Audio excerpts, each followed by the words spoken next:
Bee and Puppycat is back, this time on Netflix, so let's see if it's worth your time.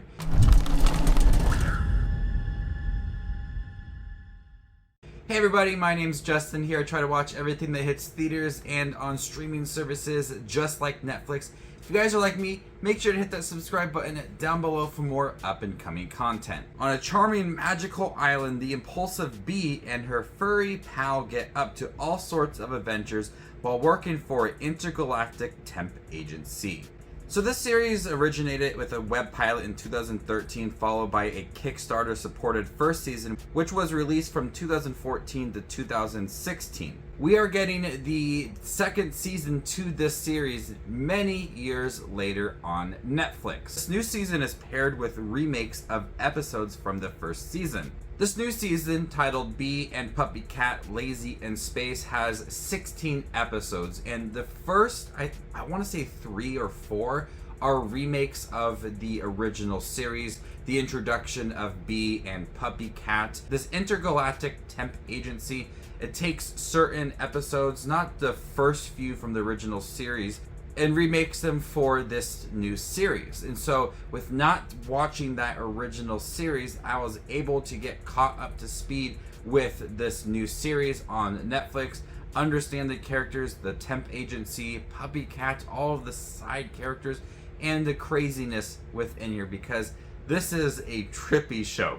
And there are times where I was absolutely confused with what was happening, because there are so many odd things that are happening as they travel through different spaces, Bee and Puppycat, to earn money for rent. And some of them are just very odd, some of them are very simple, but it's just absolutely crazy. And at times it can get a little bit confusing. Each episode runs about 25 minutes long, and it's filled with some wacky moments. But everything within the series is relaxing. This is a charming show. And like I said, yes, there is some crazy moments when they are in space working on these little side jobs. But the score and the characters, it's so relaxing. The score is constantly going, and it's such a calm score, and a score that you could like listen to while working. It would just ease your mind. That's how the score works for this show. When I was watching the 16 episode series, I found myself totally relaxed, and I enjoyed that very much. But it was also a chance to understand Bee and Puppycat and all of the other characters that are within the show, because there is a handful of characters that contribute a lot to the series. They aren't main characters, but there's enough of them to where you understand them and enjoy them.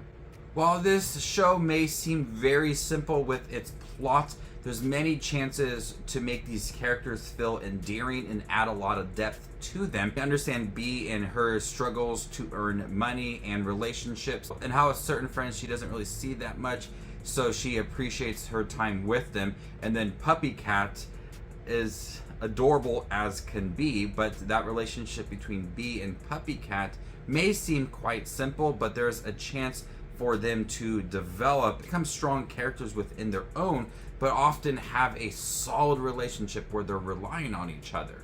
Puppycat is actually voiced by a voice synthesizer software product named Oliver, and so we hear Puppycat make these odd little sounds, but we have the subtitles for what Puppycat is actually saying. And anytime the subtitles are going on, you have to read what Puppycat is saying, and it is hilarious. There's so many moments that seem very calm, and then they throw this joke at you that really catches you off guard.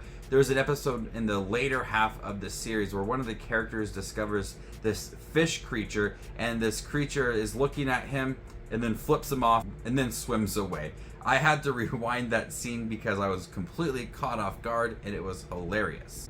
But other characters that we get, like Deckard, Bee's friend, neighbor, and former co-worker, Cass, Deckard's sister, and Cardamon, who's a young boy and is Bee's landlord.